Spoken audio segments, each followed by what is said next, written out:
France had declared war on Germany the same day Britain did. September 3rd, 1939, after the invasion of Poland. But instead of marching, the French dug in. Instead of striking first, they waited. They believed in the myth of security. The Maginot Line, a colossal string of fortresses along the German border, made of steel, concrete, and decades of military doctrine. French generals called it impregnable. French politicians called it proof of wisdom. What it really was a coffin, because Hitler had no intention of fighting France, the same way he fought in 1914, behind the lines. France prepares for yesterday's war. In the winter of 1939, French soldiers waited, cold, tired, and increasingly disillusioned. For 8 long months, there was no major action on the Western Front. This eerie pause was later called the Blitzkrieg, or the phony war. France had the largest army in Europe at the time. Nearly 5 million troops were mobilized. But they sat behind bunkers and trenches, trusting their concrete instead of confronting the threat. The public relaxed, the government reassured. But across the border, in Berlin, the German war machine was preparing something the world had never seen before. But it was no ordinary military maneuver. It was a radical rethinking of warfare. Fall Gelb, Hitler's secret strike plan. Hitler's plan to invade France was codenamed Fall Gelb, or Case Yellow. At the heart of this new doctrine were fast-moving armored units, tanks, mechanized infantry, and close air support, all acting in unison. Germany's goal wasn't to fight head, it was to strike where France least expected, forested region along the Belgian border, that French generals believed was impassable to armor. Rather than assaulting the fortified Maginot Line, Hitler took a gamble. He would send his tanks through the Ardennes forest. A rugged, that was their first mistake, and it would be fatal. May 10th, 1940. The hammer falls early in the morning of May 10th. Hitler launched his invasion of France, Belgium, the Netherlands, and Luxembourg all at once.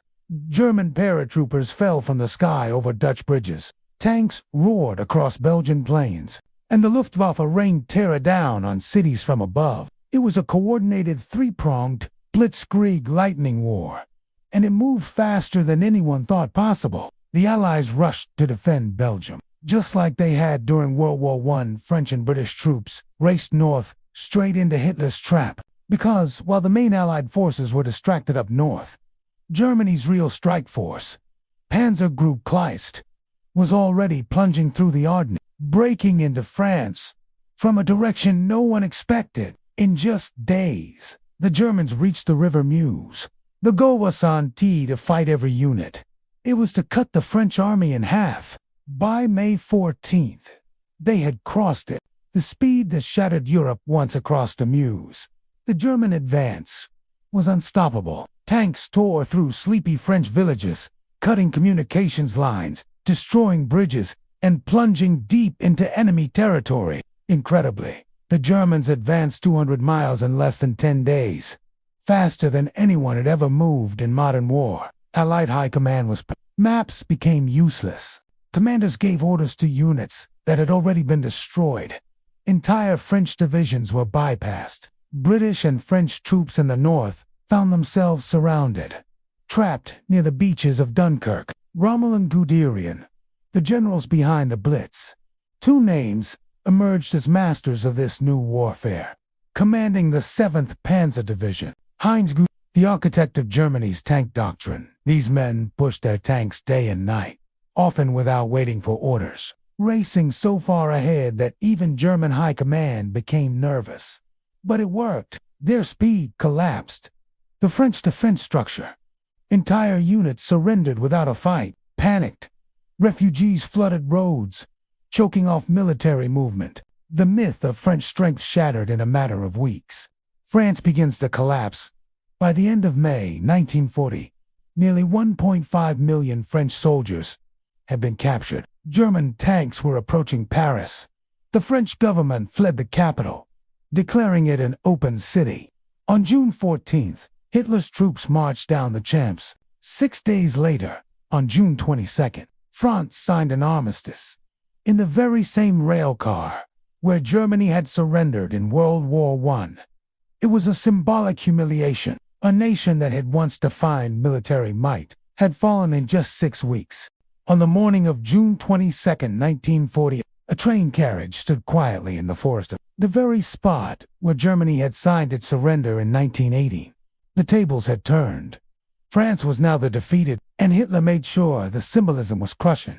The French delegation, led by General Charles Hunt, was forced to sit in the same rail car, in the same location, under the same terms, only reversed. There would be no mercy. Germany would occupy northern and western France, including Paris, while the remaining part of the country would become a new regime under German supervision. Vichy France, betrayal from within. The French people expected resistance. What they got instead was collaboration. Under Marshal Philippe, a World War I hero, the new Vichy government agreed to cooperate with the Nazis, while the capital fell silent, took power in the southern zone. An authoritarian regime that blamed democracy, Jews, and communists for France's collapse. The Vichy slogan was chillingly simple: work, family, fatherland. It was a France that turned on itself. Vichy leaders actively helped round up Jews, suppressed resistance fighters, and handed thousands over to the Gestapo. France, once a cradle of liberty, now bent its knee. The collapse of confidence the world watched in shock. How could France, one of the most powerful nations on earth, fall in just 6 weeks? In from London to New York, the same question echoed. If France fell, who's next? The British stood alone now. The United States remained neutral. Worse, the French surrender revealed a devastating truth. The Allied war machine had no answer to Operation Dynamo, the miracle at Dunkirk. Before France's final collapse, one sliver of hope emerged. At Dunkirk, between May 26 and June 4, more than 338,000 British and French troops were rescued from the beaches of northern France in Operation Dynamo, a massive evacuation effort involving naval destroyers, civilian boats, fishing vessels, and yachts. Churchill would later call it a miracle of deliverance. But behind the miracle was cold reality. They were escaping, not winning. But Dunkirk gave Britain something the world didn't expect. France fell anyway. Time a nation humiliated Paris, once the beating heart of European culture, became a silent, gray shadow of itself. The swastika now flew from the Eiffel Tower. French citizens, stunned and broken, tried to live under occupation. But every step, every ration, every search, every execution reminded them France was no longer free. Voice of resistance, Charles de Gaulle. While France surrendered, one voice rose defiantly from exile. On June 18, 1940, General Charles de Gaulle, from London, broadcast a message over BBC radio. France has lost a battle, but France has not lost a war. He urged his fellow countrymen to resist, not just with weapons, but with courage, memory, and unity. He became the face of the Free French forces, rallying troops in North Africa and inspiring underground movements throughout occupied France. De Gaulle's broadcast was barely heard at the time, but history would remember it as the spark of French resistance. The rise of the Though Vichy bowed to Hitler, the French people didn't. Small cells of resistance began to form, scattered at first, then connected by secret networks. They printed underground newspapers, smuggled intelligence of the Allies, sabotaged railways and bridges, hid Jewish families in attics and barns, and whispered "Vive la France" when no one else dared speak. Their courage would grow over time. And when the Allies finally returned in 1944, it would be these brave men and women who lit the path back to freedom. Hitler's mistake. Stopping too soon after France's collapse, Hitler stood at the height of his power. He believed the war was nearly over. He had defeated Poland, Norway, Denmark, the Low Countries, and France. In under a year, the British were isolated. The Soviets were still neutral. The Americans were distant. Hitler thought, why fight more when I've already won? But this arrogance would cost him, because while France lay broken, the seeds of resistance had been planted, and the world, though slow to awaken, would not sleep forever. By late 1940, France was divided, not just by territory, but by terror. The North and West, including Paris, were directly occupied by Nazi Germany. The South, controlled by the Vichy regime, claimed independence, but functioned as a puppet of Berlin. Every town, every railway, every conversation was watched. German patrols roamed the streets. French police collaborated. The Gestapo moved in silence, arresting, torturing, disappearing suspected enemies of the Reich. Fear was currency, and silence was survival. But out of this darkness, something stirred. Ordinary men and women, teachers, farmers, postmen, nuns, began resisting. Quietly at first, they passed secret messages, hid radio transmitters, in barns forged identity papers, transported weapons in coffins, and protected Jewish families at risk of arrest. This wasn't Hollywood heroism. This was daily defiance. They weren't soldiers. They were fighters of silence, armed with stolen information, typewriters, and the courage to say no. They became the resistance. One of the earliest weapons of resistance wasn't a gun. It was truth. Underground newspapers like Combat and Frank Durer spread real news, countering Nazi propaganda and Vichy lies. They were printed in basements, folded under coats, slipped between milk bottles, or hidden inside loaves of bread. But getting caught with one meant prison, torture, or death.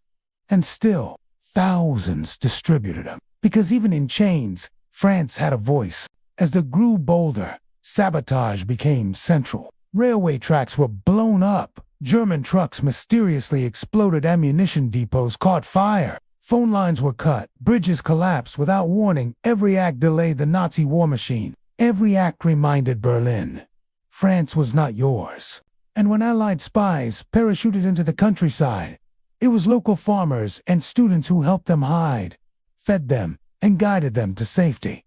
The enemy had tanks, but France had ghosts in the hills under both Nazi and Vichy rule. French Jews suffered deeply. Vichy leaders, even without German orders, began enforcing anti-Semitic laws. Jews were banned from universities, professions, and public life. Their property was seized. Thousands were arrested and interned in French-run camps. The most infamous moment came on July 16th to 17th, 1942. The Veldiv Roundup. Over 13,000 Jews, including more than 4,000 children, were arrested in Paris and held in the Diver, an indoor stadium. They were locked inside for days without food or toilets, then shipped to Auschwitz. Few ever returned, and it wasn't the Germans who rounded them up. It was French police as the war dragged into 1941 and 1942. The British Special Operations Executive began actively training and arming French resistance groups, so agents parachuted into the French countryside with radio sets, dynamite, maps, and forged papers. They coordinated strikes, trained saboteurs, and prepared the groundwork for something far larger: invasion. France was becoming a battleground. While the resistance bled in secret, Vichy's leaders sank deeper into complicity. Marshall's regime didn't just surrender, it adopted Nazi ideology. Jewish professors were fired. Radio and press were censored. Propaganda glorified Hitler and demonized democracy. And resistance fighters were hunted down like criminals. Children were taught obedience, not freedom. Civic groups were replaced with state-sponsored youth programs, resembling the Hitler Youth. In the end, Vichy wasn't a shield. It was a dagger pointed inward. Even entertainment wasn't spared. Theaters were forced to show Nazi propaganda films, glorifying German conquest and mocking Allied efforts. Books were banned. Art was censored. Radio broadcasts praised Berlin. But resistance came even here. Films were smuggled into homes. Plays were performed in secret. Books were passed hand to hand in alleys in every way possible.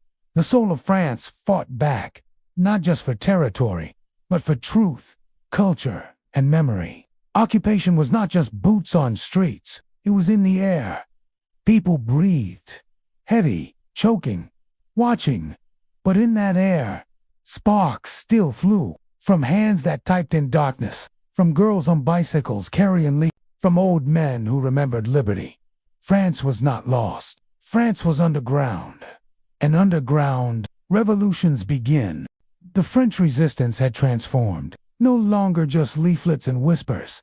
It became a coordinated military network, known as the FFI Forces Francaise, with weapons smuggled from Britain and strategic support from the Allied command. France was preparing from within for its liberation from without. Every French town, village, and hilltop now became a potential target or trap. German soldiers were no longer marching through a silent country. They were being watched, and in some cases, in the lead-up to D-Day, the resistance played a role as vital as the Allied forces themselves. Railways carrying German tanks were blown up, telephone lines to German HQs were cut, roads were mined and bridges collapsed. False messages and dummy intelligence were fed to German commanders. These actions delayed German reinforcements, allowing Allied troops to establish a beachhead after the June 6, 1944 invasion, and many of these actions were carried out by shopkeepers, priests, and farmers, turned patriots in shadows. When American, British, and Canadian forces landed on the beaches of Normandy, the resistance rose in full. As paratroopers dropped from the sky and Sherman tanks rolled inland, French fighters blew supply lines, ambushed convoys, and guided the Allies through back roads in occupied towns. The countryside erupted, and slowly, block by block, the occupation began to crumble. On August 25, 1944, Paris was liberated. French and American troops marched through cheering crowds. The swastika was torn from the Eiffel Tower, and Charles de Gaulle, the exiled general who never stopped believing, walked into the capital a free man.